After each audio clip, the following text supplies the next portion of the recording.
Hello everyone, and welcome to Audio_Film. If you're new here, this is the place where we bring movies to life through immersive audio storytelling. Designed especially for blind and visually impaired listeners, we describe every scene, every emotion, every moment, so you can truly feel the story unfold. Passengers, 2016. Today's journey is Passengers, a romantic sci-fi drama set aboard a spaceship traveling to a distant colony. Jim Preston wakes up from hibernation 90 years too early. He's alone, drifting through space, until another passenger, Aurora Lane, joins him. Together, they must face the truth, make difficult choices, and uncover a dangerous secret about the ship's future. This is a story of love, loneliness, and destiny among the stars. Let's open the airlock and begin. Passengers, 2016, audio description recap. Genre, sci-fi, romance, drama. Main characters. Jim Preston, a mechanical engineer, rugged and curious, with calloused hands and a heart full of dreams.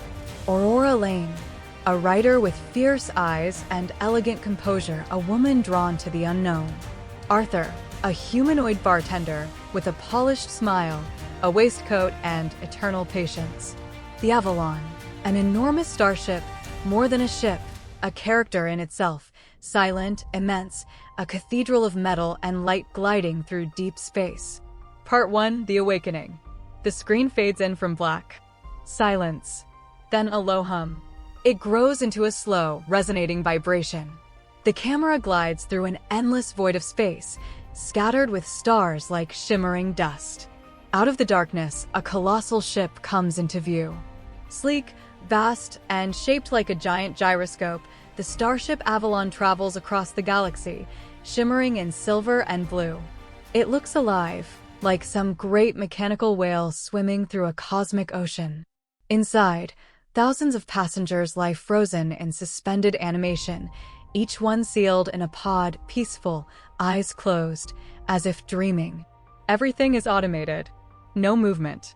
No voices. Just systems humming in rhythm. Suddenly, a jolt. The ship shudders. Somewhere deep in the hull, a blip on the screen. A bright flash. A meteor, or something like it, strikes the ship. Red warning lights blink. Alarms buzz quietly.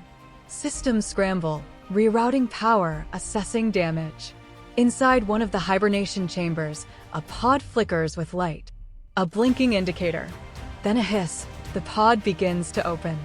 A man gasps for breath. His name, Jim Preston. He stumbles out, half naked, shivering.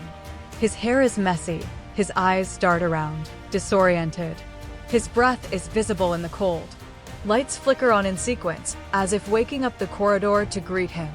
He staggers down the hallway in silence, calling out, "Hello? Anybody?" Nothing. All around him, sleek metal surfaces, glowing panels, and the faint hum of artificial life. Jim, a mechanic by trade, tries to make sense of it. According to the monitors, he woke up 90 years too early. The ship is still 30 million miles from its destination, a distant Earth-like colony called Homestead 2. He tries to communicate with the crew, but the bridge is locked. The computer cheerfully tells him, crew access is restricted. He pleads for help, his voice echoing into the emptiness. He's alone. Part 2, Alone in a Palace. Jim explores the Avalon like a child wandering a museum at night. The ship is a floating city, vast atriums, elegant dining rooms, observation decks with massive glass windows showing endless stars. Plants hang in hydroponic gardens. Elevators glide in silence. But all of it empty. Quiet. Eerily perfect. He tries everything. He breaks into the cafeteria and orders endless food from cheerful robots. Tries different passenger cabins. Wears a captain's suit for fun. Rides a hover basketball court. But each activity, no matter how exciting, ends in silence. He talks to Arthur, the android bartender. Arthur stands behind a long, curved bar lit in warm yellow tones, wearing a vest and bow tie. His smile never changes. "Would you like something stronger?" he asks, as if nothing is wrong. Jim laughs, drinks, jokes. But slowly, the laughter fades. The camera lingers on his face, a haunted expression growing behind his eyes. Days pass, then weeks. His beard grows. He stops dressing. He yells into the void, kicks chairs, smashes a table. He walks through the ship in silence, watching his reflection in the windows. Then one day, in the hibernation room, he sees her, Aurora Lane, sleeping peacefully in her pod. Her auburn hair framed like a painting, her breathing soft. The screen shows her name, her profession writer. Jim watches her like a man seeing the sun for the first time in months. He starts reading her work from the ship's database, watches her interviews, learns about her dreams, her reasons for traveling. She wanted to escape Earth's comfort zone, wanted to live one life, then return and write about it. Jim is fascinated, obsessed, captivated. Part 3: The Choice. The camera hovers over Jim in a dark room. He's sitting on the floor, clutching a wrench, torn between guilt and desperation. He knows what he's thinking, and he hates himself for it. But loneliness is louder than reason. And so, one night, with trembling hands, he overrides the system. Aurora's pod hisses open. She gasps, chokes on air. She's disoriented, confused, just like Jim once was. He pretends to be a stranger, tells her the same lie the ship told him. It must have been a malfunction. She believes him. Together, they explore the ship. Slowly, her fear turns into wonder. She writes. She dances. She laughs. They float in zero-gravity pools, make toasts with futuristic champagne. Their relationship blooms in the glowing corridors of the Avalon. It's beautiful, but all the while, he hides the truth. He lies. Every day, every smile. And the tension builds like static in the air. Part 4: The Truth comes out. Time passes. Aurora and Jim fall in love. Their world is a dream, breakfasts overlooking distant stars, shared laughter echoing through empty halls. They dance under holographic constellations, make love behind dimmed glass walls while the ship glides silently through space. Aurora writes again. Her logs are filled with hope and affection. She speaks of a strange kind of heaven alone with one man in the middle of the galaxy. But then it happens. Arthur, ever cheerful and unaware, while polishing a glass, casually says to her, "Jim is a fine man. Waking you up was the smartest decision he ever made." The bar goes silent. Aurora freezes. "What did you say?" Arthur repeats it, oblivious to the weight of his words. She turns pale. The glass in her hand trembles, then shatters on the bar. Aurora stumbles away from the bar, her mind racing. Everything spins. Her joy, her trust, all of it collapses in one crushing moment.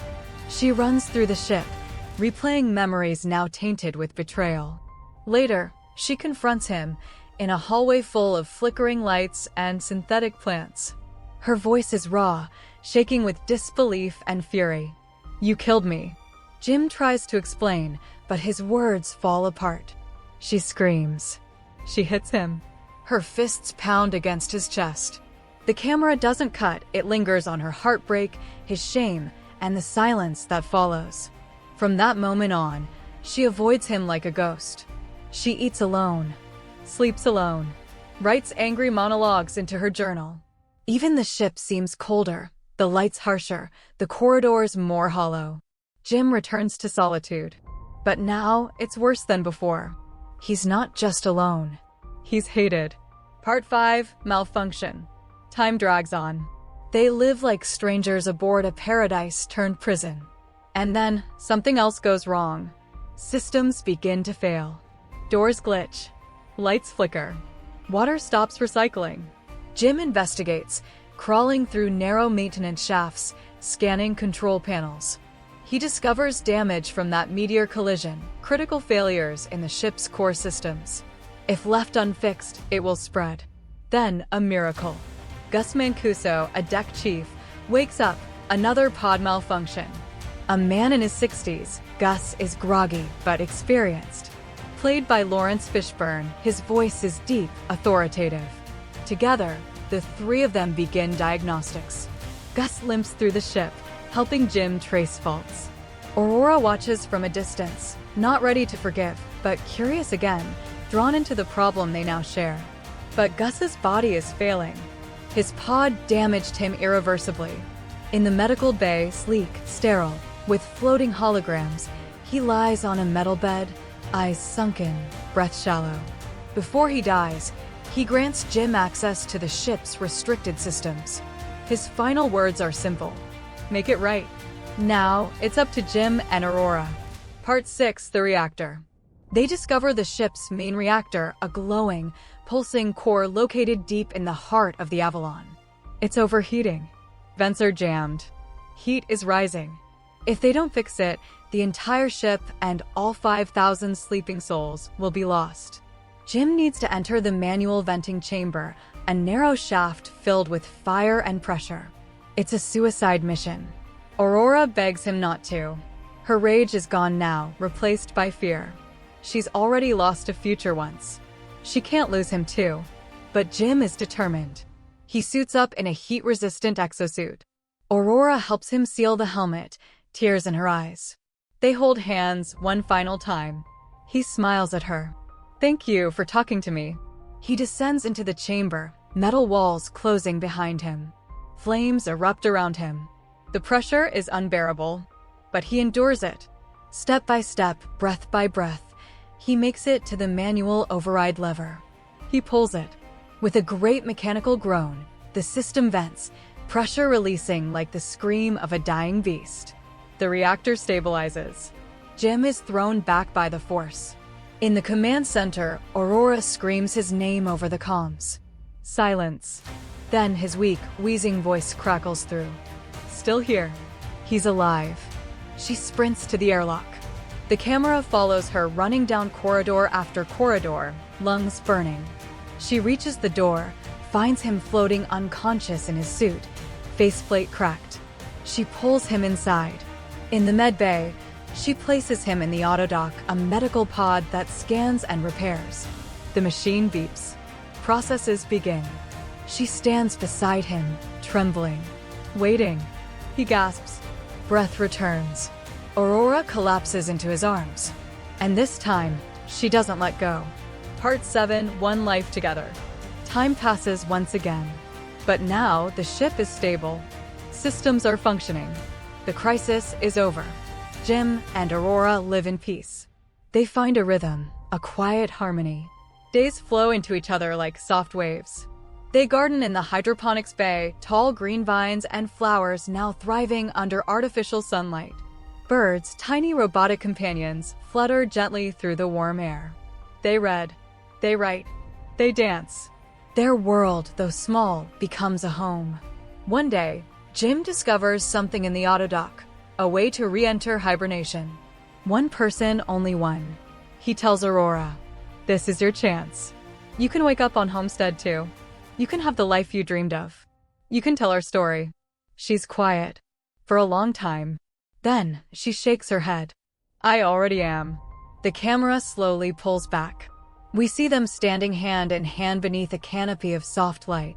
Around them, plants, books, paintings, and memories, everything they built together. A life, unexpected but true. The Avalon sails onward. Epilogue, 88 years later.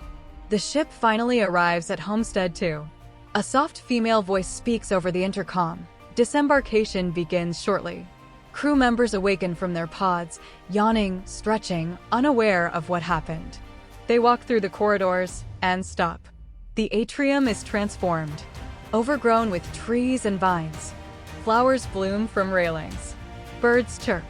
A swing hangs from a branch. There are lanterns made from old parts, books arranged in circles, carved initials in walls. A home in the heart of a machine. Aurora's voice echoes in the background, reading from her journal. A lifetime of love, of struggle, of beauty. We were supposed to sleep through it all. But we woke up and we lived. This was not the life we planned, but it was ours. The final shot, sunlight shining through vines as the camera slowly pans up through the atrium glass into open space. The Avalon continues into the horizon. Silent. Eternal. Oh, UTRO reflections. Passengers is a story about loneliness and the raw human need for connection. It raises hard questions. Is it right to choose love over consent? Is survival enough if it means living in silence? Jim's choice was selfish and yet human. Aurora's forgiveness was not weakness, but strength. Together, they built something real in the most unlikely place, love aboard a drifting starship, far from any world. It's not a story of destiny. It's a story of choice, of two people wide awake while the rest of the universe slept. Thank you for listening to this audio retelling of Passengers 2016. Subscribe to the channel for more immersive film stories. Support the project. Ready for the next film, traveler? Let's go.